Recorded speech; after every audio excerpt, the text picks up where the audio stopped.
officially live on YouTube for the Not Your Average Investor Show. Today we're doing the JWB Guest Investor of the Week. My name is Pablo Gonzalez. GC is away on another one of his golf trips. So in his stead, we have the mother of the fairy godmother of the Not Your Average Investor Show community, a world famous author, 1 part Florida royalty, and a collie dog breeder as well, and a real estate investor. How does she find all the time, people? Lydia fills in. Welcome to the show. Hello, everybody. It's good to have you here. And of course, we have our famous community manager. We call her MTM because she brings us the moments that matter, and because her name is Madison the Magnificent. Hello, Madison. Hi, everybody. And as we like to encourage everybody on the show, if you want to up your real estate knowledge in a short amount of time and understand how to invest in rental properties passively, we have put a course together that you can find at notyouraverageguide.com. It is a little bit under 2 hours that'll give you all the nuts and bolts that you need to know to become a savvy, passive rental income property investor, whether it's with JWB, whether it's anybody else. It gives you the questions to ask, the team you need to build, the order of operations of how you want to go about it. It'll take you from 0 to 60 real quick. So if you are a first-time investor or you are a seasoned investor, but you want to get a little bit better at this game and you want to just know how to do it a little better and grow your portfolio from, 3 or 4 properties to like the 20 that you need to get to, there are your answers right there. Go to notyouraverageguide.com, sign up for the class. You're going to have a good time. And you're going to be joining over 200 of our community members that have also taken the class. It's going to be great. And then once you do it, you get to tune into the show as a savvy member of the audience, and you get to be part of what, Lydia? How do we start off every show? The roll call. Oh, yeah, the roll call, of course. The roll call. Let's go. We got our leadoff hitter, John Henning, kicking us off with a good afternoon. We got the fairy godmother, the daughter of today's guest. Jen fills in saying, hello, mother. Good morning, everybody. We got Leo tuning in from the Bay Area. We got the early bird, Dean Curry from Columbus, Ohio. We got Nadeem Shah. Nadeem, I'm working on a nickname for you. You can be the Shaw man of real estate here of the Not Your Average Investor community. Nadeem Shah, let me know how that fits for you with a good morning, good afternoon from the Pacific Northwest. We got the MVP, Lee Bishop, in the house. We got our regulars, Gary and Rosalind Riley from Murrieta, California, the second family of the Not Your Average Investor community. We regard you, Rileys. Who else we got in here? We got the ringmaster, Drew Barnhill, checking in. We got Big Papa. We love it when he calls him Big Papa in the house. Jay Cohen, Greg's dad, saying hello to everybody. We got Layla Powell, the teammate, JWB teammate Layla. We got Aaron O'Neill, into the light, our favorite name to pronounce around here, Aaron O'Neill.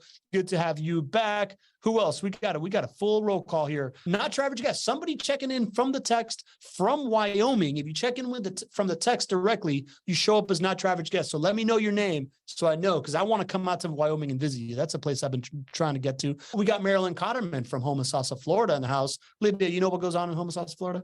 Lydia, do you know? Home of the manatees.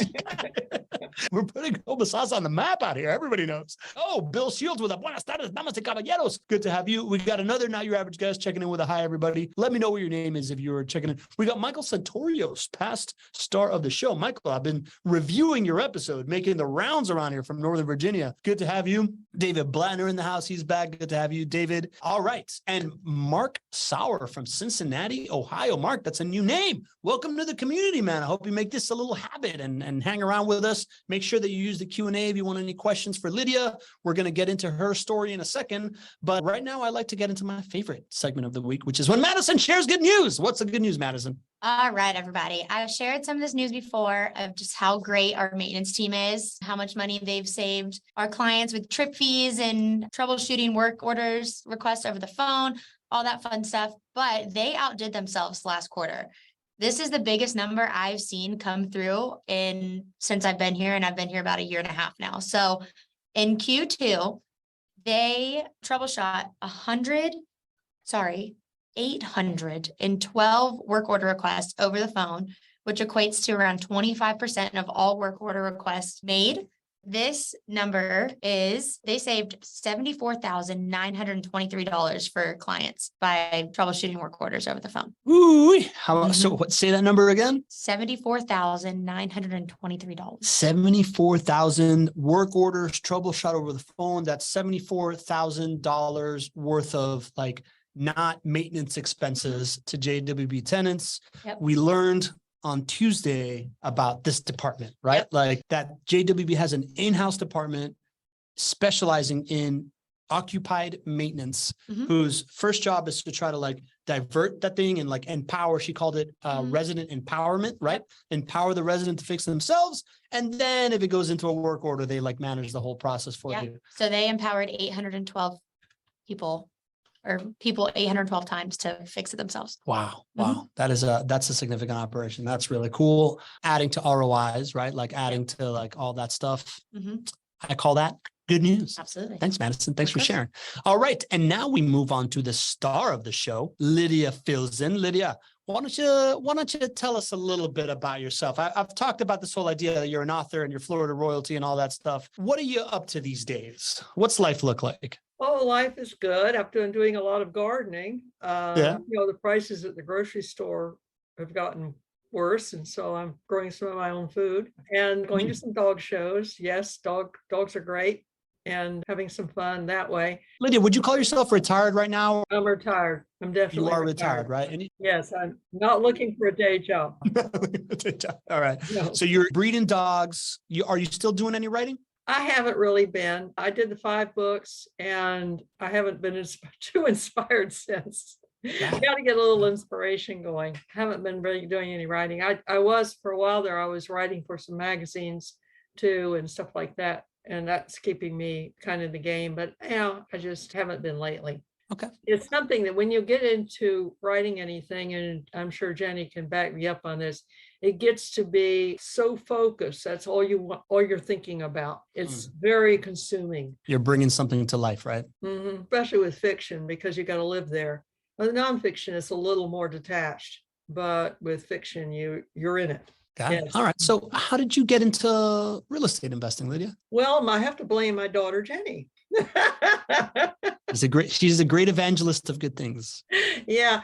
Well, back in 2012, gosh, that's almost 13 years ago. She called me up and said, "We're coming to Jacksonville to look at a house we're buying." I said, "Okay, come on, we got a room." And she explained that she had been looking into investing in real estate and told me about how the Jacksonville market was one of the top places in the country for affordability and profitability, and that she had contacted your company or JWB, and she's buying a house. She was buying a house in Cedar Hills, and it was being renovated, and she wanted to come and check everything out. And so she was going to take the tour. And so Larry and I said, "Yeah, we'll go along on the tour. I want to see what's going on." And Larry says that I was really hesitant. I was a little guarded about it, but I was very interested in finding out what the deal was. Now, my husband was a little more conservative in his ideas, and he was more leery about it. But we did the tour. At that time, we were taken around and shown all these houses that were mostly in the process of being either had just been bought. This was in a period when there were a lot of foreclosures. Yeah, this is JWB 2012, right? Into buying foreclosures, renovating them, and selling them as rentals. And while I was there, I also found out their program for the private loans. And they said, "We pay 10% interest." And I said, "Oh, seriously?" You can't get 10% anywhere, even now with the interest rates going up. So we checked into that. And at the same time, I saw a house I liked on Brentview, and we went in the process of buying that house. And that house has been very good. We bought it cheap compared to now. Yeah, now definitely. it's probably 3 times as expensive as what we bought it for. I think we paid 87 or 89. 88,000 in 2012. Okay. When Split the it difference. was, I don't remember numbers. I'm not a number person. Anyway, you're a storyteller. that house is probably tripled in value. It's a very nice 4-bedroom, 2-bath house in a really nice neighborhood on the west side. Really well kept, very nice neighborhood. And I walked Yeah. in the house and I said, I like this house. I want this one. And so they renovated it. We bought it. And it's been a very profitable house, except for a couple of years. Things happen. We had a couple of tenants who had crises. And now we got a tenant who's been in there for many, many years and is golden, just terrific. It's I awesome. don't know them. I don't know any of my tenants. I've never met any of them. The insulation of the team from their privacy and my not having to deal with any of that is a good thing. So anyway, I started doing that. We bought the house and also started doing the private loans and kind of throwing money in. And we also did it through IRAs. Okay. JWB greases the wheels for that one too, because they deal with equity trust who do this. This is what they do. And so it's a very easy transition from taking your IRAs out of whatever they're in and stocks or CDs or whatever kind of non-paying stuff you're in. I know stocks can be, but they're iffy, and putting them into a self-directed IRA. And there's no penalty for that because it's still an IRA. It's not like you're cashing it out. It's still an IRA. So I even persuaded my mother to invest some money in some of those. And so she had a couple of private loans too. The first one I persuaded her to do, when she got the interest for it, she got excited and did another one. Nice. So let me ask something. When it was so you're telling me, well, we'll just kind of break this story into a couple, like a couple different segments, because I think that was like a moment in time where you got into real estate, and then it was like 9 years later that you ended up kind of buying a couple more, right? You now have 5 properties, but I want to key in on this like first kind of like moment. What were you thinking about like retirement and investing before you took this tour and you found out that you could invest in this? Did you just like have money laying around that you wanted to invest? Were you kind of invested in other things that you believed in? Did you just not think about it that much back then? I really had a limited way of investing, as most people that aren't financially, I would say I'm not a person who studies all this stuff. I'm not well versed in investment vehicles. And so I don't even recall all of, we had some money laying around basically. And then there was insurance policy I was able to cash in, stuff like that. As far as retirement goes, we had electrical contracting business, and we were looking at a great yawning future where we didn't know how we could retire. And once we started investing into the loans and getting that income, and also, the 10% income, and also the rental from the house, retirement was a possibility. And then my husband's got into failing health, and we were fortunately able to sell the business, and we were free then from that, because it was getting to the point where I had to really handle everything with the business. Yeah. And it was very stressful. So it was like a huge relief when we had the money, the income, and we were able to, somebody came along who wanted to buy the business. It was so wonderful. It worked out. Yeah, that's great. God is good. It worked out. And so anyway, that was, we were just tied up in life, basically. I'm not one of these people who is searching and searching and searching for the best ways to invest money. It just kind of got handed to us. Yeah, that makes sense. At the time, you said something, right? Like you said that retirement didn't seem like a very real possibility until you started doing that. When did that start clicking for you? Was that kind of like a result of, oh, I just bought a house and I'm doing these like private loans.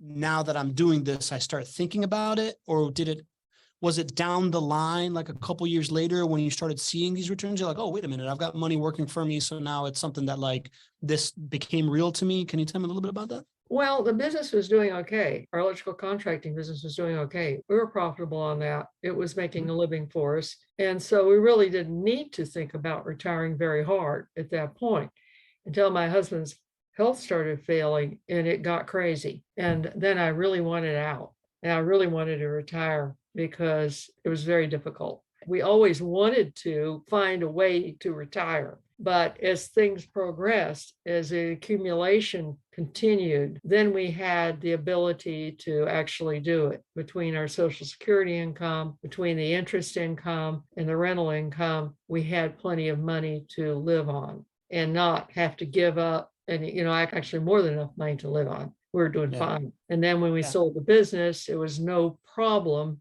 because we were still in good shape. Interesting. So it sounds almost like you got into real estate investing and private lending, which I'll break down in a second. So if you're listening to the show for the first time or you're here for the first time, JWB does two things. They do the turnkey rental property investing. And then if you're an accredited network, you're an accredited investor, or they have a prior relationship with you, there's also this ability to do these private loans with JWB for 10% return that you can just kind of keep re-upping. And something that we've been talking about is this idea of building a portfolio with JWB that is a mixture of these two things, that has this like cash flow from the private loans and the upside of the rental properties, which is how a lot of people end up starting, right? Like one or the other, and then, or a mix of both. And Lydia happened to be doing this in a time of her life where it was just an opportunity. Her daughter, Jen, who's the fairy godmother of our community, she kind of brought this opportunity. You saw it, you had some money laying around. It opened up your eyes to this like better way of saving. And then it was fortunate to kind of like you built this thing before you actually needed it, right? Like about, Jen saying in the chat that it was somewhere around 2016 that your husband started experiencing these symptoms. And at this point, it was real fortunate that you had been in there since 2012. Getting cash flow from the private loans, accruing equity, and getting cash flow from the rental properties. And it was sometime afterwards that you actually started saying, oh, okay, well, since this is working and now my life situation has changed, I have these options, right? Like I have this ability to like now course correct because I have this retirement that isn't just some 401k somewhere off, like that I can't really tap into, but these like rental properties and these private loan investments that are spitting off cash flow while also accruing your net worth, which I think is a pretty interesting thing to think about, this whole build it before you need it, and life throws curveballs at you, right?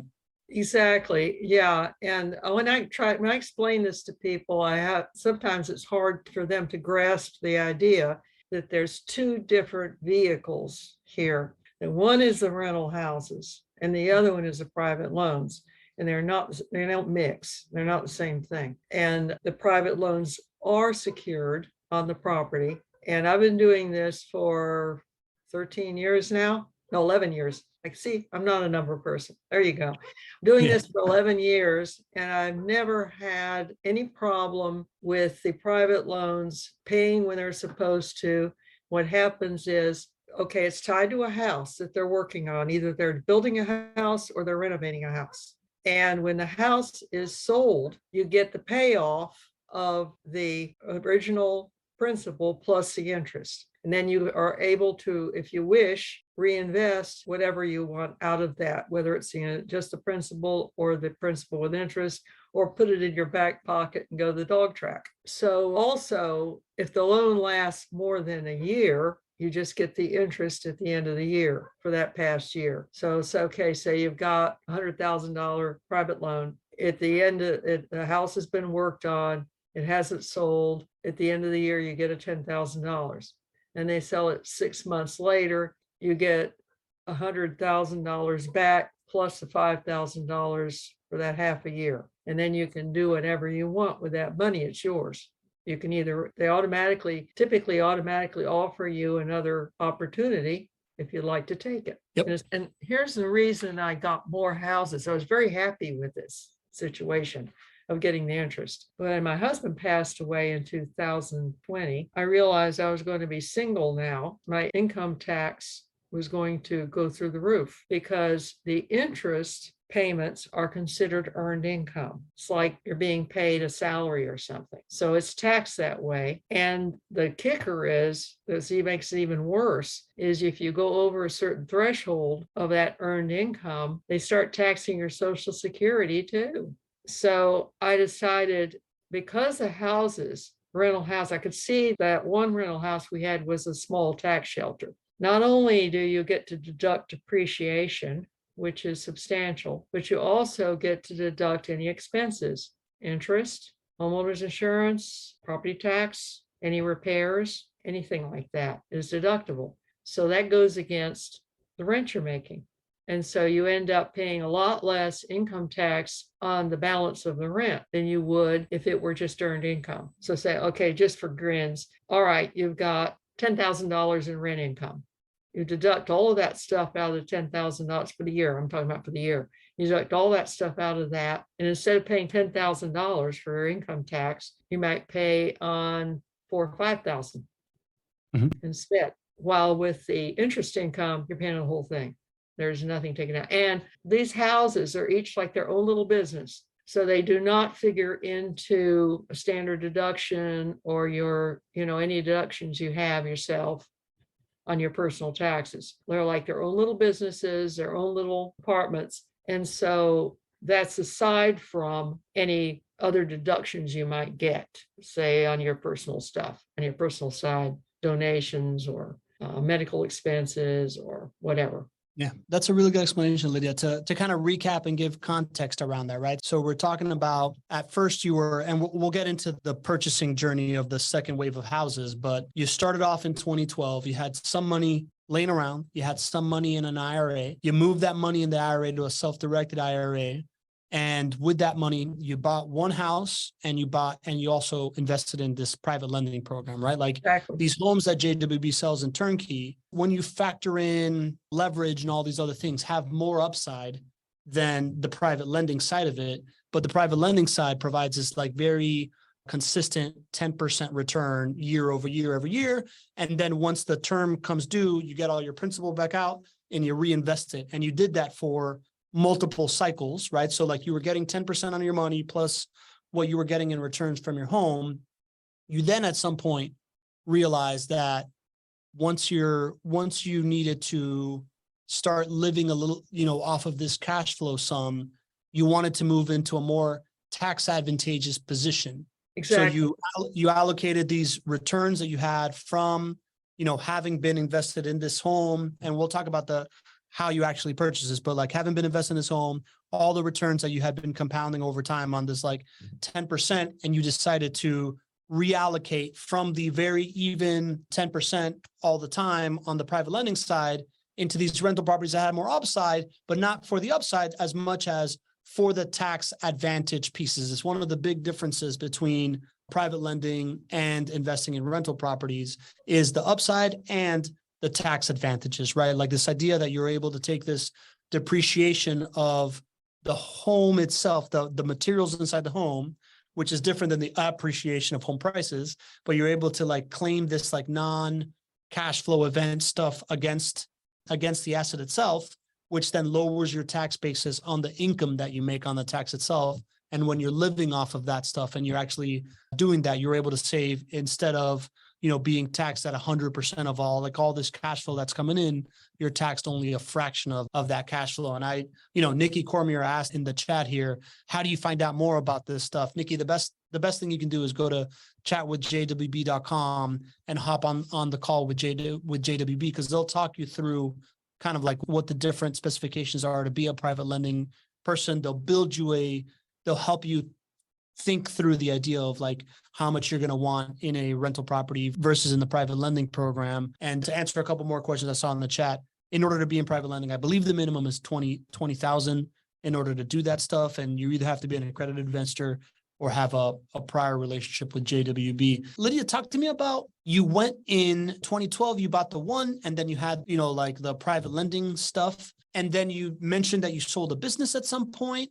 But then in 2020 through 2021, you bought 4 homes. Can you tell me a little bit about, was all that a result of the returns from the previous investments? Did you do any refinancing and buying? Was it from the selling of the business? Can you talk me through the purchasing of the next 4 homes? Well, the selling of the business had gone into more private loans. That was part of that. What I did was, as the private loans matured, I was able to use that money, that principal, with some interest, use that for the down payments on the houses. The only problem with that is there's a little hiccup with that, using the money from JWB's loan to buy a house from JWB. You have to wait a couple of months for it to sift through, because for some reason they think they're laundering money or something. I don't know. Interesting. Okay. Yeah. So it does take a couple of months to go through the process. It's not as quick as it is if you just have some money that's not related to JWB. Yeah. But And I I was don't able think to that do it. I don't think that that's specific to the loans itself. I remember when I bought my latest property, I cashed out like an old retirement account. Uh-huh. And there was, they wanted it to sit in my bank account for 30 days. It's like if you get some like big source of money from cashing something out, the bank for the loan wants it to like age in your bank account for a certain amount of time. Well, that's Uh, interesting. Yeah. yeah. I didn't realize that. Yeah. Yeah. So that's not because of the private lending. That's just like a bank regulation thing. Yeah. Good old banks. Good Yeah. old banks. Yeah, I asked him when we were talking about, initially when we were talking about the private loans, I said, well, why is it you want to do it this way? Why won't you go to a bank? Because you don't have to pay as much interest. And they said they don't want to deal with short-term loans.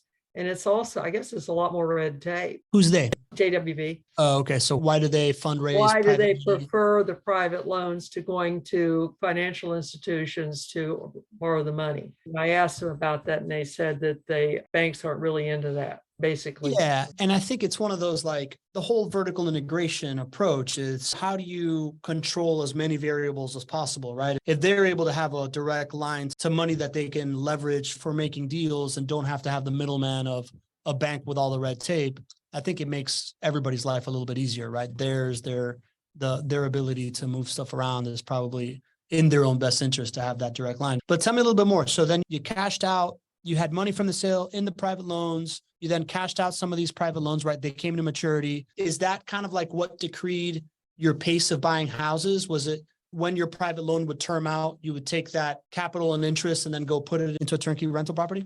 Yeah, and I kind of quit at 5 because I also like to have the interest income too. It's good to have that too. So I still have private loans. Interesting. Yeah. So you're a perfect example of this like portfolio mentality that we're talking about, right? Where you have the upside of the rental properties and the tax breaks of the rental properties with the consistency of the cash flow of the private loans that like you look at it all in one bucket and it's a very high floor with also a lot of upside and a ton of consistency. If you were to compare that to, like the average portfolio of people think, okay, well, I have stocks and I have bonds, and in my bonds, I'm getting 4%. That's my consistent cash flow and my floor. And in my stocks, I have the opportunity to like over time get 9%. You've kind of flipped that into private lending where the floor is 10% and turnkey rental properties where you're getting closer to like 12 to 14% of like the upside plus tax benefits. Yeah, and in 2021, I had bought 3 houses that year and I didn't have to pay income tax. It's a pretty good deal. 22, I don't have, I'm waiting to hear from my CPA. He has the information. I just haven't gotten it yet, but I don't think it'll be too bad a hit. Yeah. Even though I didn't buy any houses in 2022. Yeah, I'm looking forward to that stuff too. Talk to me about the experience of owning these properties. You said that you feel very insulated from the resident. Talk to me about any kind of like moments. I know that you had like a homeowner's insurance costs have gone up. Moment. Yeah, you had a moment. Tell me, we like to talk about the moments here too, right? So it's like it's the whole perspective. Tell me about that moment. Oh yeah, last month I have an older house, and I got to point out older houses have to pay higher homeowners insurance than new houses, and it's a pretty dramatic difference. Anyway, I have an older house in the west side of Jacksonville, and I get the tax bill the homeowners insurance bill, and it's almost $5,000. And I said, I can't do this. So I called Richie, the agency. Yeah, Rich Insurance. I said, oh. Richie, I'm freaking out. Yeah. Actually, I emailed them. They probably heard on the other side anyway. So they got on it and they found me a company that like cut the price to half. And so that was very acceptable that they needed a 4-point inspection. So all I had to do was contact JWB. This is what I need. This is the deal. This is what I need. Please make it happen. And they did. And they contacted the firm that does the inspection. They contacted the tenant, made the arrangements. It was done in the earliest time possible. And now I have a brand new insurance policy that is a much reduced price over what it looked like I was going to have to pay. It did, it passed the inspection, by the way. They said there's no pass or fail, but it was good enough. So they accepted it. And so I'm much happier. And I have to say that from my viewpoint, as a homeowner, it was so easy, despite all of the pity pat of the heart and having to deal with this. It was really so easy and seamless to go to the agent, say, this is my problem. What can you do for me? They told me what they could do for me and what we had to get done. I contacted JWB. They took care of their end. The insurance company, an agent took care of their end, and it's all good. So yeah, that's the whole team is kind of the thing that preserves you in the asset class, right? Like if every time there was a phone call or something that happened, right? Because you're owning these homes, you own 5 homes, right? Like that's 5 different families that live in 5 uniquely built things, and things happen, right? Like if every time something came up, you had to figure it all out by yourself, it ends up being a pretty crappy experience. And that's why like the core thing that we talk about is this idea of like, you're going to buy the property once. What you want to make sure is that you have a really good team around you, because during the life of the property, these kinds of things are going to happen. And as a JWB investor, you know, we have access to the Ritchie Insurance Group or whoever JWB sets you up to the insurance, but Ritchie's a lot of them. And that's like a quick phone call. And then you have your portfolio manager that is in charge of connecting all the dots of everything else, right? Like every time something comes up, it's not I need to go get 5 quotes for this, or I got to do blah, blah, blah. It's like one call to the portfolio manager and they end up quarterbacking everything. For me, it's been my portfolio manager has done everything. The only times that I have to make any other phone calls have to do with the mortgage is outside of JWB and to Ritchie Insurance, right? So it's kind of like, those are the only 2 other phone numbers that or like logins that I need to know. Everything else feels like it's a portfolio manager issue. And all I need to do is once I start that communication, just kind of like put them together and then they start talking. Has that been your experience also? Yeah. And another point, when we were first looking at that very first house, one of the big selling points was that there was a property management that was going to take care of everything. Having a service business, we know how it is. You get those calls in the middle of the night. We didn't want to go there. And so, in fact, I know by a good friend of my daughter's, she and her husband had some rental properties and they were having to do everything. And it put a big strain on them. I mean, working all day and then having to go fix up the house that somebody had a problem with. Who needs it? You know, I'd rather let the professionals handle it personally. Yeah. I'm in the same boat. Like I'm not a handy guy at all, right? Like I wouldn't have 3 homes if it wasn't because I don't need to worry about it. Right? Like somebody else handles that leave stuff. it to the professionals. They know how to do it. You know, these people who do their own oil changes, I'm saying, how much does an oil change cost? Hello. That's not me either. Awesome. All right, Lydia, we got a couple questions here in the Q&A, and then we're gonna kind of go over your actual numbers if you're ready for it. You ready for some questions? Sure. All right. Eddie Harris from Hotlanta is asking, if the lending is from within an retirement account, the interest payment per year is not taxed. Is that correct? Were you getting taxed on the interest payments when they were inside of your IRA? Okay, there are 2 types of IRA. There's the Roth and there's a traditional. The Roth, you don't get paid on it. You don't get taxed on anything you withdraw. As far as the traditional one goes, you only get taxed on what you withdraw. So in other words, what I have done now, I'm at the age where I have to take some money out of the traditional every year anyway. They make you do that or else they penalize you. They'd like to penalize you for anything. So what I do is, this is my personal strategy, is that when I get the interest payments, I go ahead and withdraw that and use that for my expenses. And I'll leave the principal. So you do not get taxed on the principal. What happens with those is it's handled through between JWB and Equity Trust. And they move the money back and forth. And then I can go in, and if I want to make a withdrawal of any of the cash available, let me back up here. Another hypothetical. Yeah. And by the way, you're answering BJ McKay's next question, which is like, have you learned any tricks in getting self-directed IRA and getting distribution? So I guess you're kind of going into all of your strategy. This will answer it. Your $50,000 loan just paid interest. The interest goes into the IRA. Then you can go in, I go in online, and after they curate it, it takes a few days for them to get it up on the board. It's available cash. That interest is available cash. So I can either leave it there or try to reinvest it some way, or just withdraw it and get a check for that amount.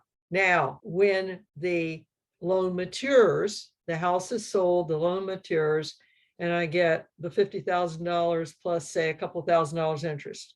That money is put back in the IRA, and I have the option of leaving it all in the IRA, taking out what I want, or recycling for another loan. And so what I've chosen to do is, my personal choice has been to leave the principal in as private loans and withdraw the interest for my expenses. And the only taxation is on the traditional IRA interest that is withdrawn. Now, if you're under the age where you can go ahead and do that without a penalty, I have no answers for that. I guess you just have to leave it in there, and it should not give you any kind of interest.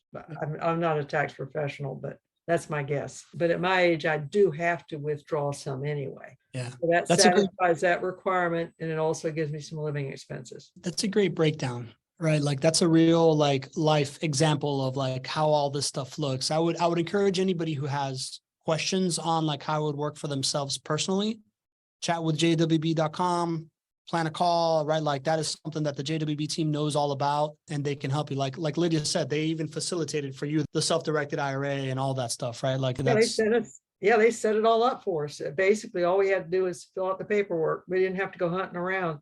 That's one of the good things about JWB. They have so many connections. You don't have to go bird dogging everything yourself. They have so much experience and have so many connections that you put you in the pipeline. Yeah. That's one of the big lessons in the class. It's kind of like, one of the big things, it's like, if you're going to have a successful real estate investing career, you want to surround yourself with people that, have a network and all this stuff. And it's like JWB has the whole network already locked in. So whether you are looking to invest with them or you are thinking down the line, but right now you need some recommendations, that whole chat with jwb.com number is like a real resource that I think people probably want to take them up on. Lydia, because you said it a couple of times, you said at my age, right? I'm not going to ask you your age, but I think it's one of these things that when we give presentations about real estate, the number one thing I hear from people is, yeah, this is so good. I just wish I would have heard it 20 years, 30 years younger. And you're somebody that seems to have started investing very close to retirement age, and you have continued to invest in real estate in your retirement age. Have you ever gotten any kind of like similar feedback like that? Like, why are you doing this now? Or shouldn't you be doing this when you're younger? Have you engaged in any of those kinds of conversations? No, I really haven't had any criticism of it. But when I try to tell people about it, they think it's too good to be true. What do you say to that? What do you say about that? Like, I say, I've been doing it. Works for me. Yeah. It's sort of like that story of when is the best time to plant a fruit tree? 20 years ago. Or today, right? Yeah, or today. That makes sense. All right, let's take a look at your fruit tree. You ready to check out your portfolio? Sure, let's do it. All right, let's do it. Where am I? Where's my share button here? Okay, here we go. First time using Zoom, people. All right, so here are the properties that you talked about, right? You have this first one that you said that you bought in Brentview, $88,000 in 2012. This was at the time that you bought this financed, and then you put money into the private lending also portfolio at the same time. Exactly. And you told us that story. Then you came back in 2020, right? As some of these private loans, you wanted to get this tax advantageous strategy because you're going to start living off of the income. So as your loan started maturing, you started buying more and more properties, and you bought 4 properties from December of 2020 till October of 2021. I can't help but notice that these property prices are in the range of double of what your first one that you bought in 2012. Was that a bit of a sticker shock for you? Did you have to get over any kind of like mental hurdle on the whole, like, wait a minute, but this thing was 88,000. How am I buying one for 175 now? Well, it's kind of a realistic thing. Prices go up. I mean, just everything goes up. And I knew that at the time we bought the Brentview house, things were kind of depressed right then, which was a good thing for us as far as buying the house. You know, they had that crisis with the loan crisis and all that stuff a couple of years before, and it still hadn't shaken out. You know, real estate was sounded slow at that point. And now, and also understanding a lot of people are moving into Florida, that drives the prices up. I know that. I mean, Yeah. that's a given too. It's going to drive the prices up.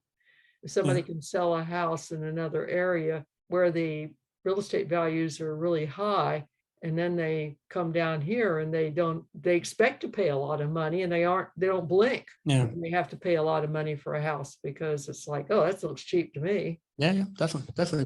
People coming from bigger cities, it's still a deal for them. Right? Yeah, it wasn't unexpected. It was a little bit like, wow, these have gone up. But yeah. Did you have any fear that it was like the top of the market or anything like that? Or in your head, you're like, people are still moving here. I see the growth of Jacksonville, like any of that? Yeah, I see the growth. Yeah, well, we know when you consider that Palm Coast at one point was the fastest growing place in the country. Oh, And wow. that's just 60 miles down the road. There we go. It's going to happen. Yeah, and Jacksonville's been in like the top 10 fastest growing cities as long as I've been paying attention, right? Like definitely since like 2012, right? Ken Moline asks, have you been able to pay off any of these mortgages or any of these five homes? Do you have any kind of like mortgage pay down strategy on this stuff, or are you letting it ride? I'm letting it ride for this reason. All of the interest rates are really good. I actually am paying less interest on them than I'm earning on the other side. So I haven't had any incentive to try to pay them off. And Makes at sense. one point, I inquired about leveraging the equity in Brentview to buy another house, and the answer was that it probably wouldn't be good at this point. So I haven't done any of that. Yeah, it's like when I bought my last car, I decided on the car I wanted, and I said, I don't want to make a down payment. I just want to finance the whole thing. You do? I said, yeah. The interest rate I'm paying for this car is less than I'm making if I took that same money and put it in a private loan. Yeah, there you go. So I haven't made any effort to pay that one off either. Yeah, makes sense. That is financial engineering, right? Like knowing the wherewithal of, what money is costing you versus what you're making on it and having it to work for you. I think it's great. Yeah, Drew is saying it in the chat. It's called arbitrage. BJ McKay put in here, I see an 8-year gap of home purchase from the first to second. Any reason? So it's kind of the story that we've been telling, BJ, right? Like it's because I was very happy with the way we were doing things before. And then I realized that my tax liability was going to go through the roof and I had to do something. Yeah. So as a savvy tax move, you did like a not your average move of later in life, you decided to buy more real estate properties because you understood this whole idea of your investments are doing one thing over here, but you can have a better tax situation plus the cash flow plus the upside still even later in life by buying the homes. I think is kind of like the big lesson from this call. I think that was something that I don't think we had uncovered before, which I think is really cool. And here's how it's done, right? So your total net rental income so far has been $53,000, $257, right? I would assume that most of that came in the first 8 years of that property that you've had for 11. And then now for 3 years, you've had some net rental income as well. You've had total tax savings, right? What you came to this $23,000 in taxes. So I would assume that is making that net rental income go a little further. Total principal pay down of $31,853. That is your tenants paying down your loan and therefore increasing your equity in the home. And then of course, what we always see is this huge piece of the pie of home price appreciation of $202,000, $500 with this idea of, I don't know how to explain the inflation hedging part the way that Greg does it, but you've been beating inflation. So that's nice. What do you think when you see these numbers, Lydia? Well, what do I think? I've never seen it like that. It's interesting. I don't recall seeing it put that way. I think the home appreciation, because the last 4 houses were recent, I think that's mostly on the first house. Yeah, for sure. Right. Yeah. Like if you bought the house for 80 and all these other ones are 150. Yeah. And the pay down is probably mostly on that first house. As far as tax savings go, I don't know how you arrived at that figure. I would not have any clue about how much I've been saving on taxes, but I know I've been saving a lot. Yeah, well, this is what, this is kind of like the carrot of coming on the show, is that Greg actually puts this stuff together based on everything he knows about your portfolio and whatnot. So this is his best estimate of it. But yeah, it's a nice illustration of it all. And we also like to show this returns by profit center bucket, right? Because this is what ends up happening over and over when we show these portfolios. It's that, you get this like Pac-Man kind of figure. And while the other profit centers, the rental income, the tax savings, and the principal paid down are the mouth of the Pac-Man, what becomes obvious is that when you're investing in Jacksonville in a high growth market, the home price appreciation is where the real wealth is being created, right? So if people are looking for growth, if people are looking for higher returns, looking at a growth market, looking at a place where you are breaking even / maybe making some on cash on the cash flow side, over time, the cash flow will increase and you're going to have these tax savings and this pay down effect as well. But the wealth really comes from this home price appreciation, which makes up the body of the Pac-Man. So that's the value prop of being in a growth market. Lydia, third time on the show, right? Twice as a star, once as the part of the fan appreciation. Do you get into a lot of these conversations these days? If somebody was to ask you, hey, I'm really inspired by your story. You got these 5 rental properties. I'm hearing you in this whole like tax saving stuff. What kind of advice would you give to somebody that is coming to you for, should I get into real estate? How should I get started kind of stuff? Well, I tell them get on with it. And my recommendation is look at both sides, look at both sides of it. What is most advantageous for you? Everybody has got a different situation. Some people just want some income, and that would do it with the loans. The rental houses, you might run into a situation where a tenant leaves, they have to do all the cleanup. So you have the expenses and a time where there's no rent being collected, and then they have to find a new tenant. So there was some downtime there. And one of the advantages of having more than one house is that you aren't all dependent on that one. But that is something that having the houses, depending on the rent, there's more likelihood that you're going to have the downtime or maybe some expenses in there, because when there's a turnover, there are turnover expenses. Let's face it, they have to clean up and paint and do all kinds of stuff to get it ready for the next tenant, because they want the house looking pristine. So somebody will want to rent it. So it just depends on what you want to do. I would say go either way. If somebody has money sitting around they're not doing anything with except in a CD. Yeah, CDs. I don't see the real value of those these days, right? They're better now that the interest rates have gone up. They still ain't keeping with inflation. Yeah.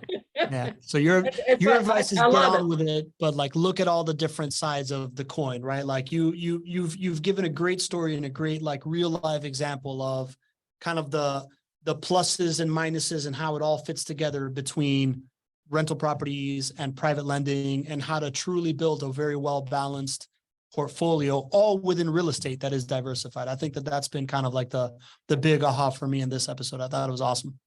I tell you what's fun is go to your banker when you're doing something with money, and you go to the banker and you're having a little sit down with the banker, and they say, well, we have this investment side, and we'd like to have an appointment with you to talk about investments. We can probably get you 5%. And I say, I'm getting 10. They say, how? I tell them how. And they say, and they're going like, they don't have enough money to get started with that because they're getting paid slave wages, even though they're working at a bank.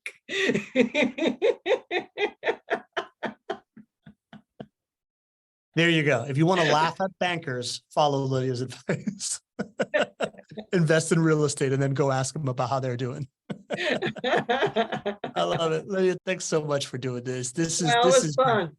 Yeah, this is great. I appreciate you doing this. I appreciate the community showing up and being part of the conversation and being so great. It never goes unnoticed that it's middle of the workday. You're taking an hour of your day to hang out here and add value and grow and share knowledge and do all these great things. Thanks for anybody that was here for the first time today. Hope you make it a ritual of being here and you notice that this is a community full of people that all really help each other out. Yeah, I know a lot of those folks. I've met them. Yes. It's pretty cool. It's pretty cool. I love that I call all these I call you all my friends because we really just spent so much time together over the past couple of years. It's wonderful. On Tuesday, we're doing a little thought leadership piece, how to pick cities to invest in the way that you pick stocks.